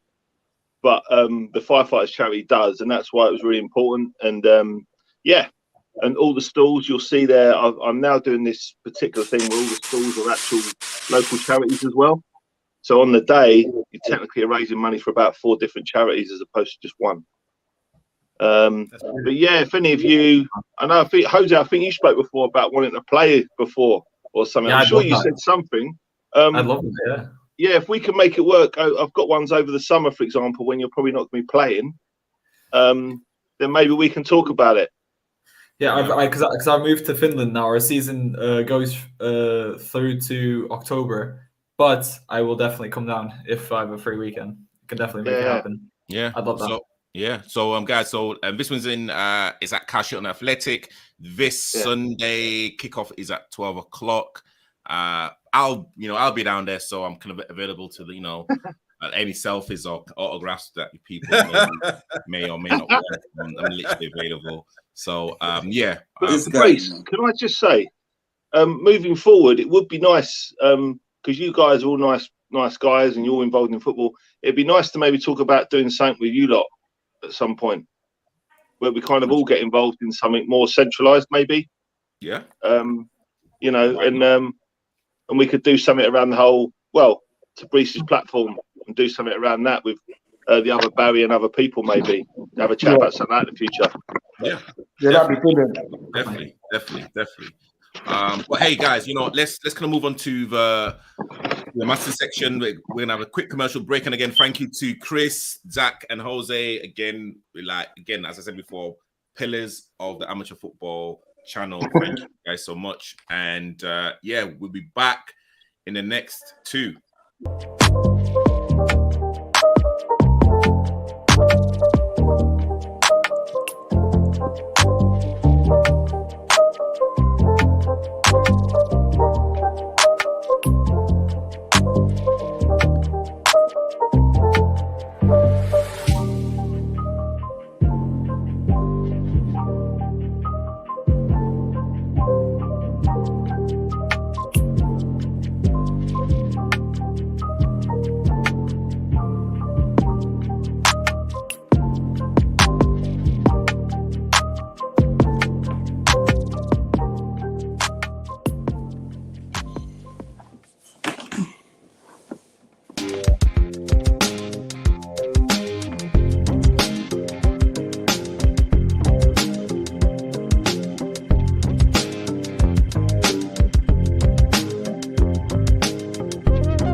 Okay, we are back. We are back for the vet segment. Again, thank you to everyone that's been tuning in and watching. Please like and subscribe. So you know what? Let's go straight into it. And again, Andy, thank you for waiting patiently. I know we're about 24 minutes late, and I'll send you a bill for that. Don't worry.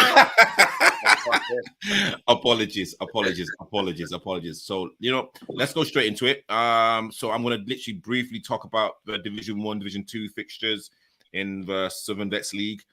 Don't worry, Andy, I haven't forgotten about you. That's right, no problem. So the results in Division 1, Glebe 7, Newpack 1, Metrogas 2, Johnson and Phillips 3.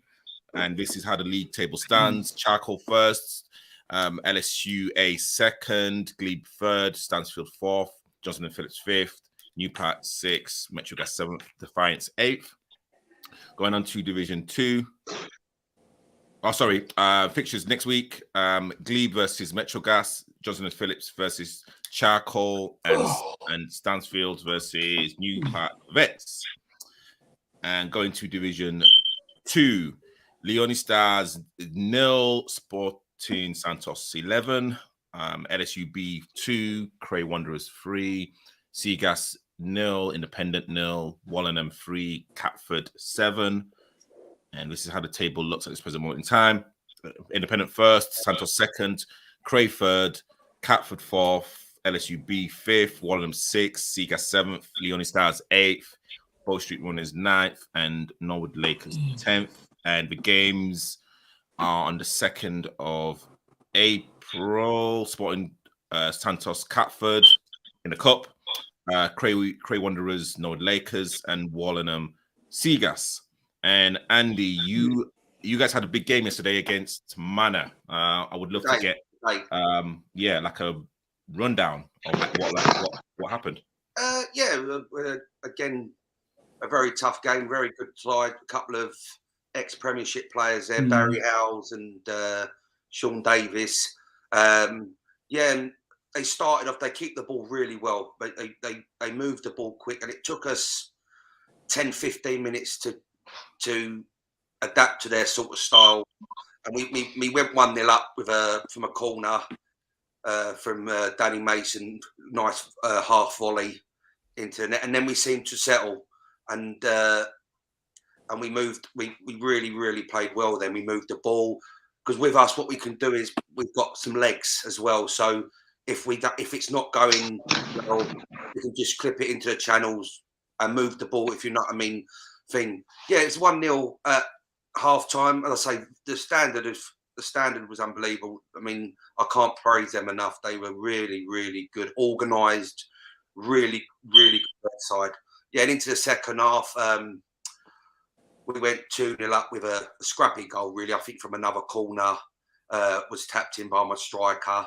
And then for some reason, we went missing for 10 minutes. I think we thought the game was done, and they scored a free kick, I think it was, crossed in, and they got a header right on the 6-yard box, which we should have done better. And then my goalkeeper, Dean, who's been on your show, he made one worldie of a save. The geezer 6 yards out, headed the ball, and he's tipped it over. I don't know how he's done it. It was a great save. And then we seemed to kick on again, and we went on. Barry Howells got sent off for swearing at the referee. Really? So wow. And then we went on and we scored the third on the break. And after that, we were quite comfortable. As I said, I can't speak highly enough of the level. I mean, people say to me, "Oh, it's all old men playing football," but you rarely see the ball kicked into. It's all football. It's all football, because people can't run for 90 minutes. It's all really. I mean, they're the best side that kept the ball. I mean, they were unbelievable. They didn't have to run. They knew where they were. Not even looking, they knew where they was to play, and it was a pleasure to watch them as well. So I mean, but again, for like West Fulham now, that must really kind of fill your cup with a lot of confidence now in terms of like London Cup. To be honest, I said it last week. We're a sort of side, even when we're not playing well, there's a lot of heart and we're all friends. We're a small club. We we got a few sponsors, but mainly thing, I do everything. I run the club. I'm secretary. That's why they can never sack me, because I'll take no, but it's, a lot of the lads have been with me for about 15 years, and we've just developed. And it's really hard. We don't know when we're beaten. From last week, we're 3-1 down, and against Jamrock, and they were good. And we just seem to get our teeth into it, and we play. And you can't buy that. It's just something in you. It's just something in you, and that's. I think that's what it is. It's we don't. If we don't play well, teams, they have to beat us. When they beat us, they have to play well, and they have to beat us right to the last minute, because we'll carry on going. Yeah, love that. And let me kind of go to Nana first. Nana, a 7-3 win against Wallenham away, which, again, it looks like a really, really good result. Would love to get your own analysis of the game. Yeah, good results. It was a weird game. It was one of those stop-start games. I mean, we were prepared for Wallingham because we knew that the 2 points of Santos beating them 4-1. So, we were definitely prepared for them. But for some reason, what we expected wasn't what we got. At times, it felt like a training game. I don't know if we were so high up there, we wanted to, get things done. We started playing within 2 or 3 minutes, we were 1-0 up. And by I think 5 minutes, we're 2-0 up. And then defensive mistake, they got back in the game. And then back and forth. And then, 3-1, 4-1, 5-2, 6-2, 6-3, 7-3, that sort of thing. But it felt, it was weird in the sense that we never remained consistent throughout the game. It felt like if they got a goal, we went to gear up. Those sort of games, they got a goal, we went to gear up, and we scored 1 or 2. But there were some new additions to the squad as well. Mr. Patterson played really, really well, it's just confidence going into the next game, because we got some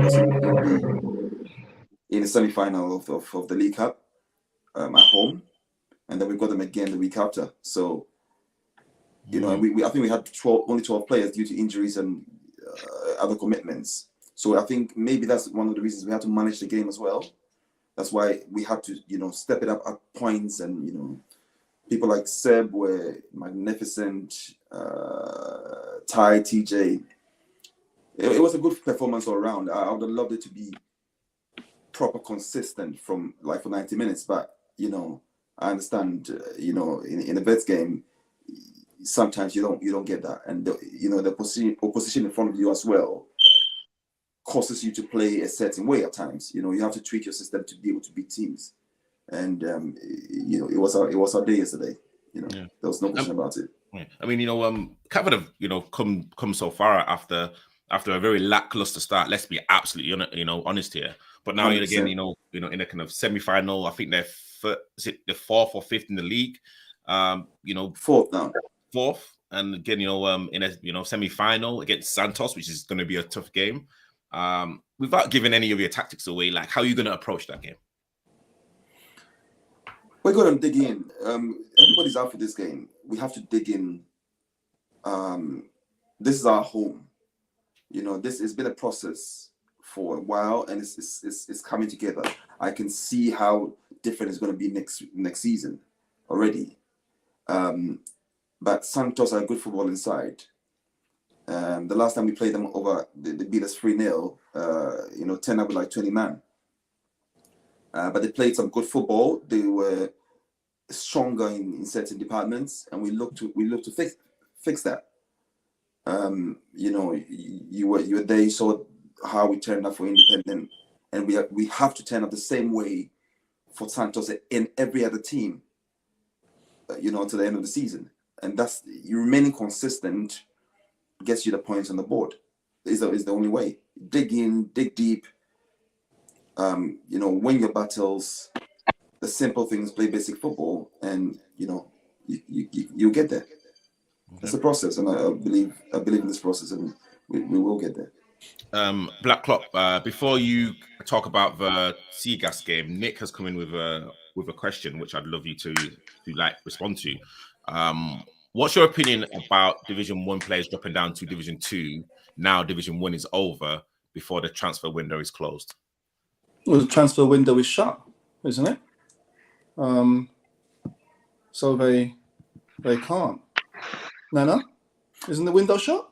I think there was amended to the 31st of March, I believe. Okay, well, that's not going to affect us. Well, it's not going to. Yeah, I'm going to have to double check that, but I think yeah, it's the 31st of March. Yeah, 31st of March. So yeah, there's not like I think Kadama folded. So and there's barely any games in Division 1, so I can understand why teams are coming down, and I know that after the season they're probably going to go back to the teams. But I mean, you should ask the Division 2 sides, their players, how they feel. They've gone through the whole season playing football, and the manager has fought to bring players down from another division. I mean, you should really ask them. We wouldn't do that. I mean, you wouldn't have a team next season if you're doing stuff like that. So that's not the way we do it. But everyone to their own. Yeah. Everyone to their own. Teams are struggling though. Mm-hmm. I mean, for example, the Sandals versus Leone Stars. Every time we play Leone Stars, there's been like 9 men. Mm. Like one of the games had to be abandoned because they didn't have enough people on the pitch. So teams are struggling, and I think whatever they can do to bulk out the numbers, they probably would do. I'm not saying Leone Stars is a perfect example, but teams which are really struggling would be teams that you feel for to try and get players on board, and not teams who have like 2 or 3 teams in the league, and they're nicking players from the top division to come and play in the lower divisions to help their team. That is not fair. And like Paul said, if it was happening to my team, it's not something I want to be there. I won't go throughout the whole season and maybe have one bad game, and the manager brings somebody and says, "Oh, yeah, I'll bench you for this semi-final," or yeah. If does that, he wouldn't find me again. Exactly. So. Yeah. Black Clock would love to get your analysis of the Seagas independent game. Well, after the Charcoal performance, I was expecting better. Just being honest, I was expecting better because I congratulated them coming off the pitch. They played with heart, showed a bit of spark that had been missing for quite a few games. So coming into this game, I thought there should have been the spark still there, because there's still a lot to gain in this division. It's very, very tight. We've played them before this season. We know how they play. And we did try and set out things, game plan, to nullify that. But sometimes when the players go across the line, maybe the instruction wasn't clear. Maybe it was. Maybe they thought to do it a different way, which I'm fine with, because they're all very good players. As we said in the change room, they're all very good players. And if sometimes you want to work it out on the pitch, I'm fine with that. But just be prepared. If it doesn't work, you're going to get a rollicking. If it works, hands up, well done, guys. But if it doesn't work, you're going to get a rollicking. So I sort of think that we played into their hands. I think I said to the guys that they're a little bit of a spoiler team. And no disrespect, and people can think it is or not. I don't really give. I think they're still a little bit peeved after the final that we played them, because it was strange. It was a strange game. the ref, I don't really talk about refs because obviously I respect Nana, but he's a very high level. The ref sort of didn't control the game, and I don't mean just against them, for us as well. There was an incident that I thought that we got let off, but throughout the game, he let things go that I thought he should pull up, and then he would have had an easier game. They were always in his face. They were, it was just a spoiler game. It was just a spoiler game, and we fell into the trap. We should have played much better. We didn't, and now we brought everybody back into it again, which is good for the division. It's good for Santos, and it's good for Cray Wanderers.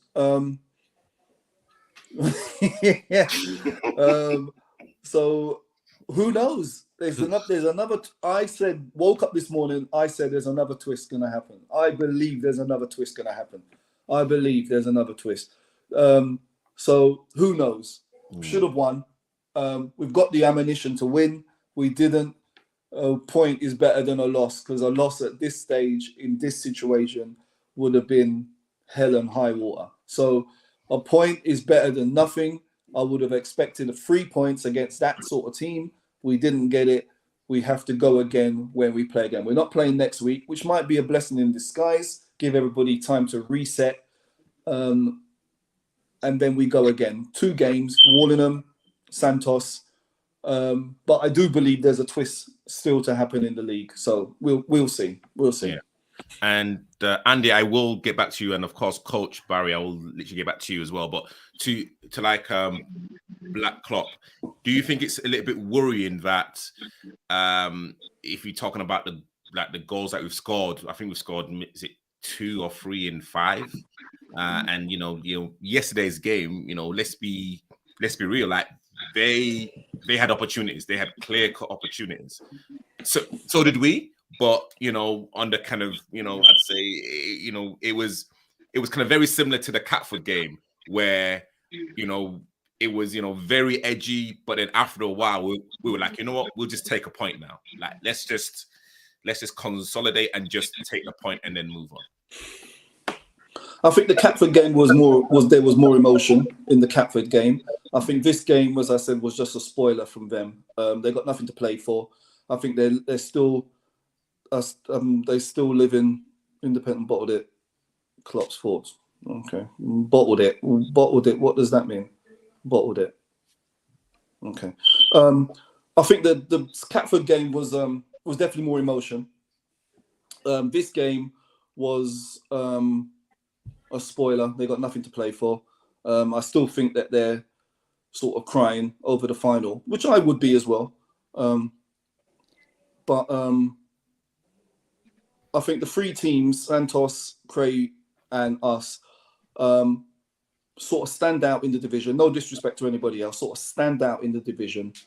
And it's just lucky that we had the points on the table so early on.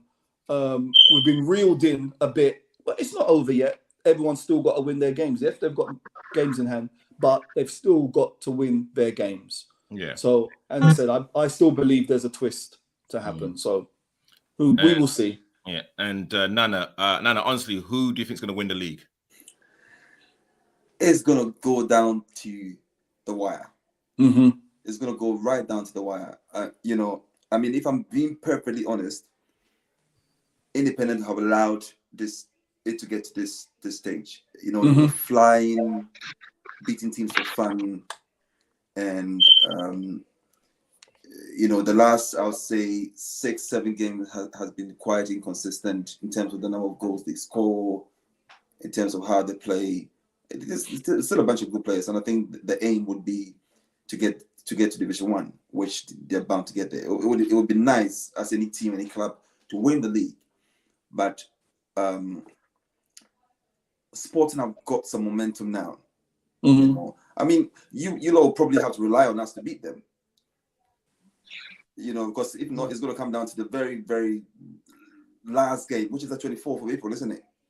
Mm-hmm. Yeah, Sky of April. Sky Sky cameras are down there. To be very honest, I can't call this one. I wish I could.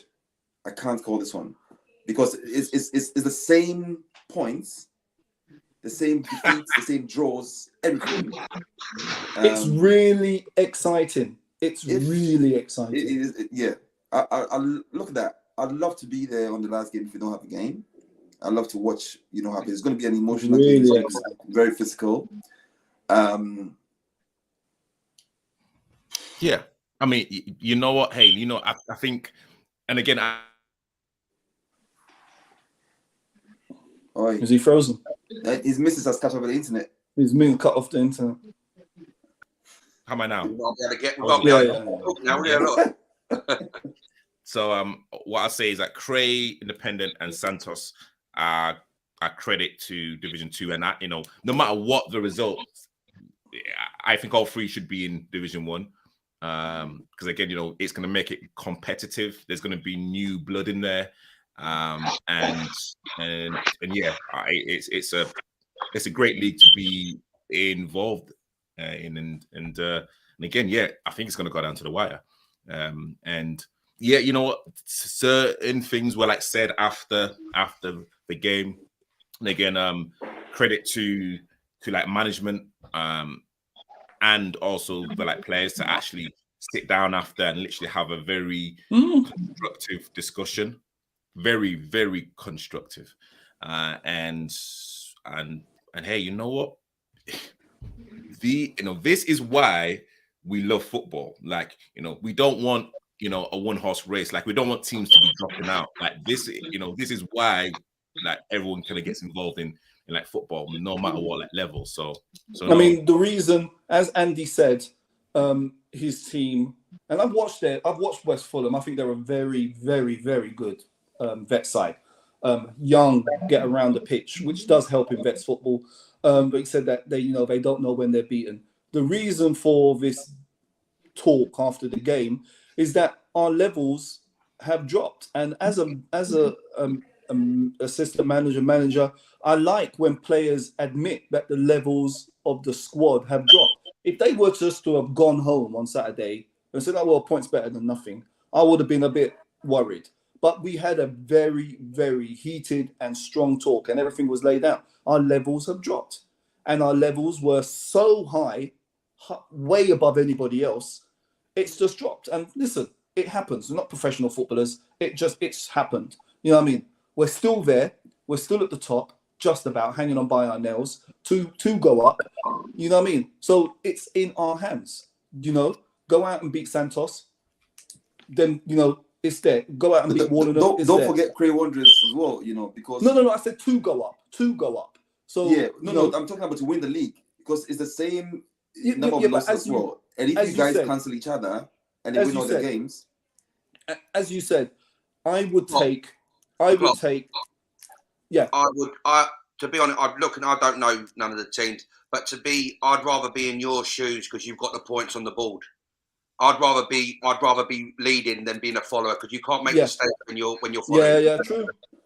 Yeah, very true, Andy. I don't know. True. I don't know none of the teams. I don't know. It's true. The only one I know is Charcoal. I've seen them play, but I'd rather be in front, and you guaranteed the points. I mean, these two beside me they've played in our team where we've chased teams down, and every week. And these two are very good players. Okay, we have always had a very good team. Yeah. And it's a very different mentality to every Saturday. You cannot slip up. You can't make a mistake. You cannot slip up. Yeah. You know what I mean? Yeah.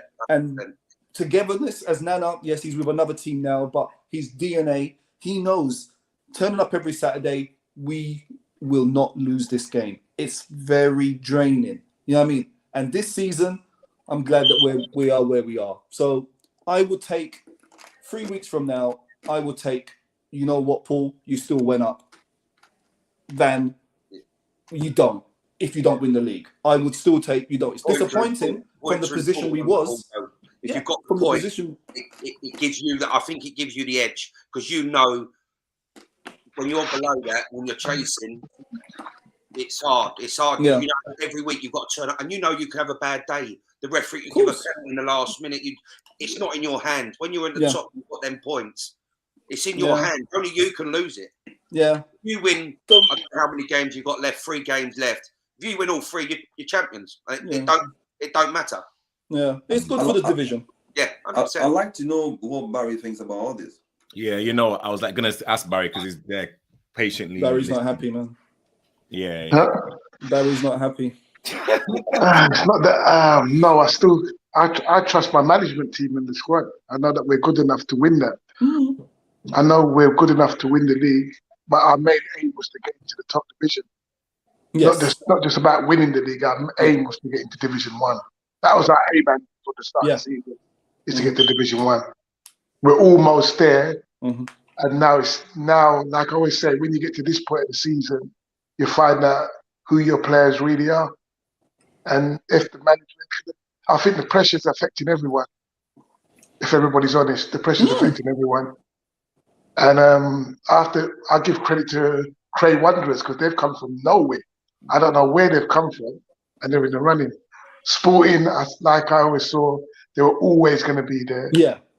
Mm-hmm. And they've dropped points and come back, and now we've let them in. And like Paul says, there could definitely be another twist. Mm-hmm. This is the whole point of football, but it is, as people say, squeaky bum time. And it's who handles the pressure best. It's who handles. I think it's going to go down to the last 90. And in big games, it's who handles that pressure best. Yeah. Like, it's who handles that. And you get a little bit of luck, but I don't know. I'll be at the last game, though, Klopp. I will be at the last game. Yes. The youth season is nearly over, so I will be at the last game. We're going to get an interview with you on Sky Sports. We got the cameras down there. So why not on the amateur football channel? Why? He might be playing. He might be playing, Nana. Maybe. So like Andy. So again, please correct me if I'm wrong, and literally I should be doing a lot more research because again, thank you for like coming on. In your league, it's either yourselves or Jamrock that's really going to win it, right? To be honest, I think Jamrock will win it. They beat us. We were 2-0 up in the league, and we let it slip. And we've got to play them again. I think they're because we drew a game as well. I mean, my goalie had a nightmare. Not Dean, another goalkeeper. He made 5 mistakes in that game. But as I said, they're a great side. I mean, it's the league we're in. It's a good standard. I think us and if I get it wrong, I think us and Rayners Lane are in the semi-final of the London Cup, and I think in the Surrey Cup, we're us and Jamrock are in the semi-final. We've got a strong league, and they're a fantastic side. So it's. But as I said, it's enjoyment. I don't want to turn up and spank teams. It's just you don't get the players. It's not, as I say, it's to get together, have a laugh, and you want to win. Yeah, of course you want to win, but you want to be at any age. You want to be competitive. It ain't worth turning up and you spank a team. There's no enjoyment out of it. There's no enjoyment. So I say the league's very strong. I personally think even if we beat them, I don't think another team. Will take points of them. Okay. Well, I mean, funny enough, I'll be watching the West Fulham Charcoal game again, and will you be watching that game? And do you think your players will be watching that game as some like form, well, not inspiration, but again, just to kind of get like the kind of juices flowing regarding like we don't need to do that. We don't. It's our cup. Especially the London Cup, we want to win it. And I mean, you don't. If you just have to remember that the night there, we were losing. I mean, as I said, 2 goals in the, and they were giving it to us and trying to intimidate us. But as I said, after that, they were a lovely bunch of lads. No problem with them. But it don't work on us. We're all council. we're born and bred council. Working class people, mate. I'm just being. We're working class people. Yeah. Council state, we can't be letting people. You're not going to get mugging people off. It just don't happen. But as I said after the game, as I said, the standard, the Vets football. It's only my 3rd year because we was in the thing. Then we had COVID. It's our 3rd year. We won it once, the London Cup. We're in the semi-final London Cup. We're in the semi-final Surrey Cup. my lads, they just want to win. It's you want to win. You get that feeling. You just want to win. It's hard if you get into losing. That's hard to get. But I'll be very surprised if they. I mean, today they were just up for it. They was on time as usual. Not unusual. They were there on time. So yeah, I've been really impressed with the standard of Vets football. What I've seen and the publicity it's getting now as well. It's because people say to me, I said it earlier. People say, "Oh, it's just men." But as I said, this team today, the best team I've seen keep the ball. They weren't running 30, 40 yards. It was feet. And they weren't looking flicks and everything. That's not luck. It's where everyone is. And people that don't come and watch a game, I thought the final we had last week, I thought it was hard standard. It was a good game. But people need to just realise that even when you get past the age of 35, don't mean you don't want to win and you ain't got that. Exactly. You can't run. You can't run. I mean, Sean Davis said today, they put a ball to him and he couldn't get there. He went, I haven't had pace since I was 8. We just don't. I'd rather. I've got a Saturday side and we play in the Surrey League. Jesus Christ, everyone's 6 foot. It's 30-yard balls in the corner. Yeah, that's Surrey. You know what I mean? And they say the Vets football, we couldn't do that because after about 20 minutes, we'd have only 4 or 5 players left because you've got to use your head a little bit. Yeah. That's the standard of the football I've been really impressed with. Really impressed with. And Andy was Barry's birthday in the week. Was it? Well, he got red card today, so he's going to have to, if he got any money, he's going to have to pay his fine.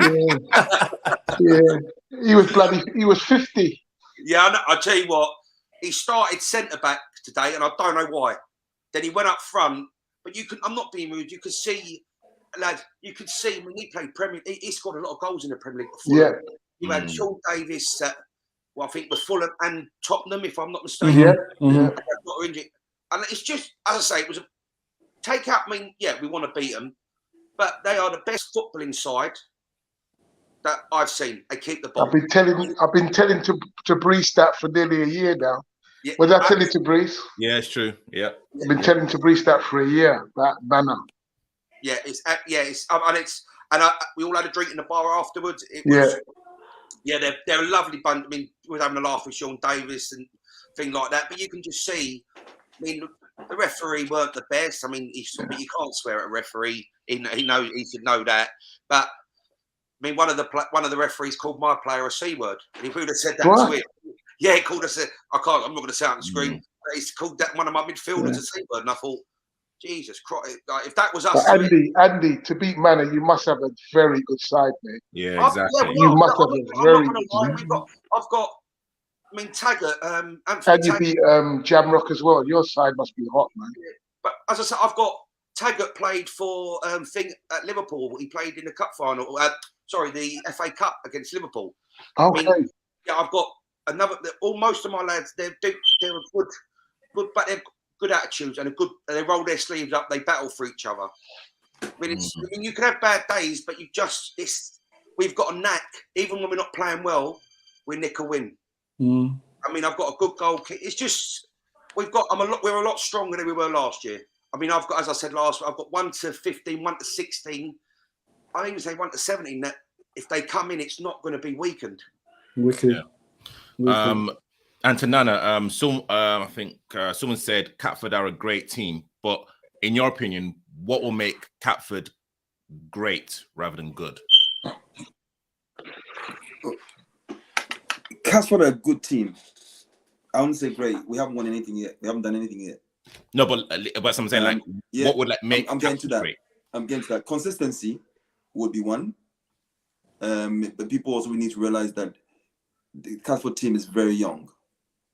It's basically a new team for the season. So if we had to finish in the top 6, it will be credit to the team. You know, consistency will be one of the things which will get us where we want to get to. If you look at the top teams, they've lost 2 games the whole season. It shows how competitive this league is, or this division is. And if you lose more than 3 games, you're not winning the league. It's as simple as that.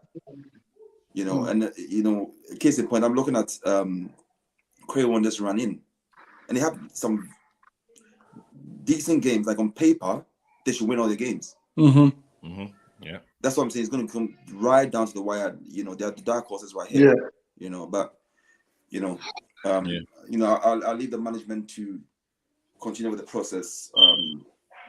Next season, people will find out more about Catford. Cool. And to you, Black Clock, before we end the show, any kind of messages to like our boys for like the next couple of games left? Well, the next couple of games is as important as every game we've had since our loss to Catford and to Cray Wanderers. It's as Barry said, squeaky bum time. Got the points on the tape. Still got to add to that. Still got to add to it. The talk was good. It aired a lot of things. It was good. Have a week off, reset. Nothing has changed from you lot being good players, the squad being a good team. Nothing has changed. These things happen, but it can quickly change around again. So I'm not worried. As Andy, who is manager of the best team in London, Vets team in London, he would prefer to be in our position than anybody else's. So I take that every day because, a man of his stature, I'll take that every day. So it's for them now to overhaul us. Simple as that. We've got to win the last 2 games and we see where the cards lay. That's it. But I trust in my squad. Very, very talented squad. I trust in it. It wouldn't have been where it is if it was a shit squad. Simple as that. Yeah, true. And again, Andy, thank you so much for coming on. Yeah, Andy, thank you very much for having me. And I'll just say it live now. So there's going to be no show next week Sunday, but on the 10th we will literally make it a Vets show. So again, we'll like call it up for about an hour and a half. So again, Andy, please make yourself available as you always do anyway. So I'll be getting another Instagram about 20 minutes before the show. Oh, honestly. Pleasure doing it, lads. Pleasure doing it. Thanks, Andy. All the best, lads. Enjoy your day. Cheers, lads. Thanks, Keep Andy. it going, Andy. All the best. Take care. So, again, guys, thank you guys for watching. Again, to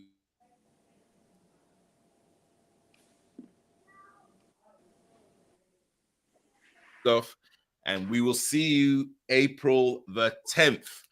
Thank you guys for watching. Please like, share, We will see you April the 10th. Thank you guys for watching. Please like, share, We will see you April the 10th. Thank you guys for watching. Please like, share, We will see you.